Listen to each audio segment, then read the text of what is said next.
3, 2, 1. Hey guys, it's Woody the Unexceptional Gamer, and I'm doing a dual comm with Wings of Redemption today. So, Wings, how's your day been going? I've had better. Where, did you go away for a Had second better. there? Yeah, had better, I can imagine. So let me No. do a quick recap on where we are. So, last night, towards the end of Painkiller already, actually during the post-show, Wings of Redemption and Syndicate, Tom from Europe, well-known zombies guy, great channel, they did a 1v1, and it was on Bog M16s, and Wings of Redemption lost. Now, if you're not, like, I think it might be hard for most people to understand, like, the significance, the impact of, like, how much a publicly live streamed game might feel to us, right? You know, I remember it was a year ago. I had a bad game on Sandy Ravage's live stream, and like, I got incredibly mad at you, and maybe even dropped some bad words because you pointed out to the stream that I didn't do well, right? Like, I flipped over it.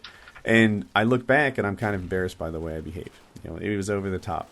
But that, I think, you know, is kind of parallel to what happened to you last night. Shit happens. Yeah, you lost the game, and shucks, I bet anyone who's played Call of Duty or any hardcore gamer has had rage moments at one point or another. Games are lots of fun, but they're also incredibly frustrating. And when you add to the fact that, you know, this is the game that puts food on the table, this is the game that is your livelihood, and in you know, just like I think anyone professionally, your sense of self-worth is somewhat wrapped up into how well you do your job, then the disappointment in not doing well is so much greater than it would be for someone who plays casually, someone who plays just for fun.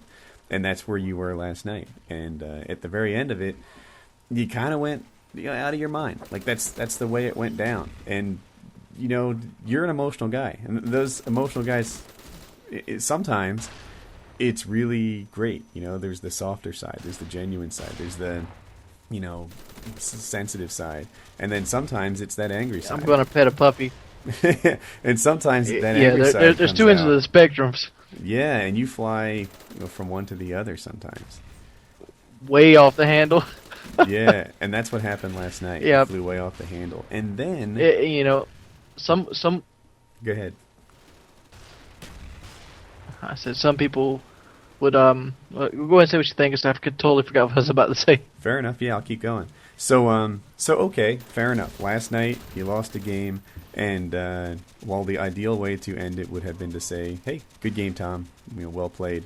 That's not how it went down. And the fact that it was a loss to Tom made it even tougher, right? Like, if you had hypothetically lost to, I don't know, I'll pick out Nade Shot, right? He's a pro gamer. Then it would have been like, all right, you know, good game. We're good to go. But Tom is a well-known zombies player. He's actually a beast at multiplayer. He has a lot of multiplayer experience. He's a beast at Modern Warfare 2. He's a beast at COD 4. He's been doing this for a long time. But to the world, he's a zombies guy. You know, we know better. We know how good he is. But to the world, they see him just as a guy who plays zombies. They forget he's the guy that got like second place in Commentator Showdown in one of the games. So, you know, he's actually not a guy who's embarrassing to lose to at all. But people who don't know that might think that he is. And that made the loss even tougher to stomach. And then came today. And today was, you know, like the repercussions of that.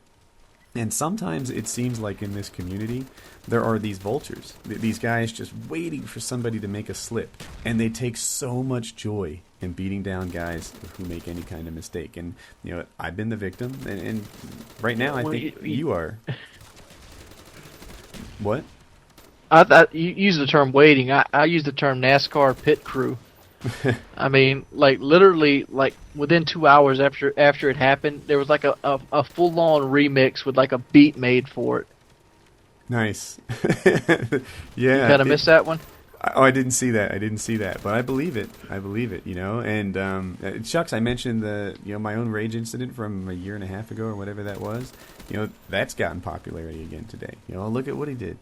So yeah, there are guys out there who really take a lot of delight in kicking people when they're down, and it's kind of a shame. You know, they say, oh, mob mentality's bad, etc., etc., but they forget just how bad it is. You know, if you're one of these guys, who's hopping on Wings' videos, Yeah, I and giving kind him of hate, pointed out to him.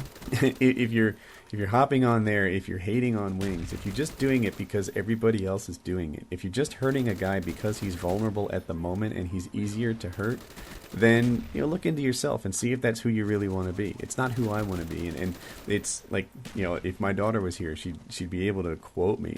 I call it the weakest form of human behavior. If somebody needs, if somebody's vulnerable, it's your job to help that guy, not to hurt that guy. If you see someone who's down, you don't kick them. You lend them your hand, and there's not enough of that in our community. So I think you're harping on the easiest way to ridicule someone after the fact. I mean, it's easy to point out the flaws I made and the stuff I do after it's already happened. When you put yourself in that position, you probably would end up in the same boat. I'd guarantee if you put 10 guys in my position, 8 of them would react in a similar fashion. Maybe not to the extreme I did, but that's something I do with my own self. But you would get a reaction similar to that of high regret, high disregard, especially when it's to do with your livelihood. There's a couple things that you hate messing up with, and that's your livelihood. You've ever had a job where you tried to make a stand and you knew it could get you fired, and you get that weak butterfly feeling in your stomach? Mm-hmm. That's the feeling I get when I don't succeed. Like every time I lose, especially on Black Ops, I'm thinking, how many people are going to sit there and watch this in my file share? How many people are going to see? I'm constantly under stress in that form. And it's actually, to be perfectly honest, it's hurt me sexually. To the point where, I'm so stressed out, I don't even want to have sex. I mean, just to lighten up the thing. Yeah, I'll tell you what, you ever been in that boat, Woody? Thing. Sexually, I'm an undeniable beast.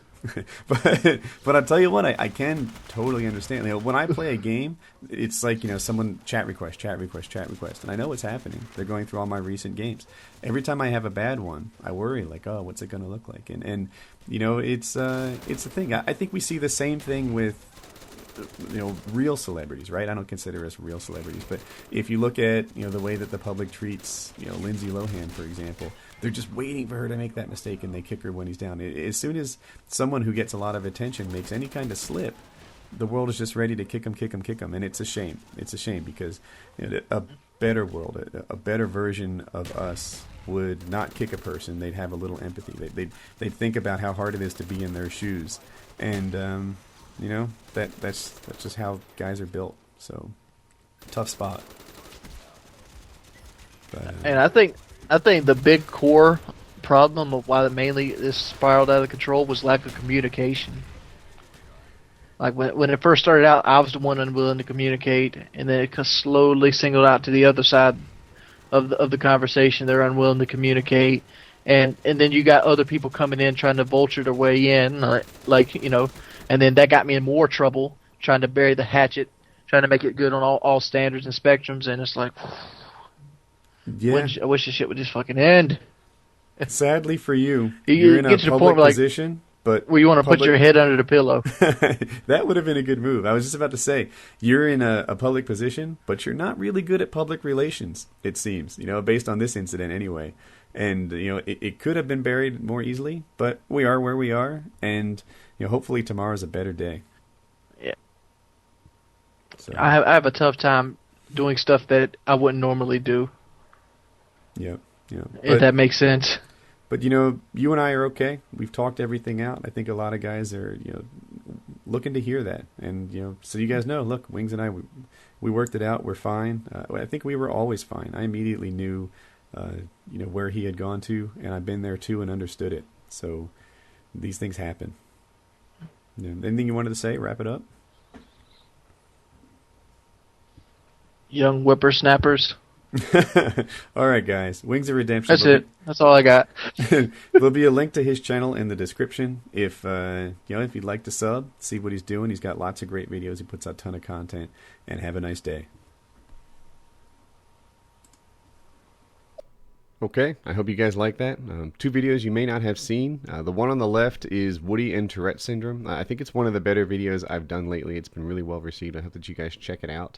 And the one on the right is Painkiller Already, episode 67. It has Tom, the Syndicate Project, and it has Redneck. And it got a lot of good reviews. So I hope that you guys like one of these videos, and have a nice day.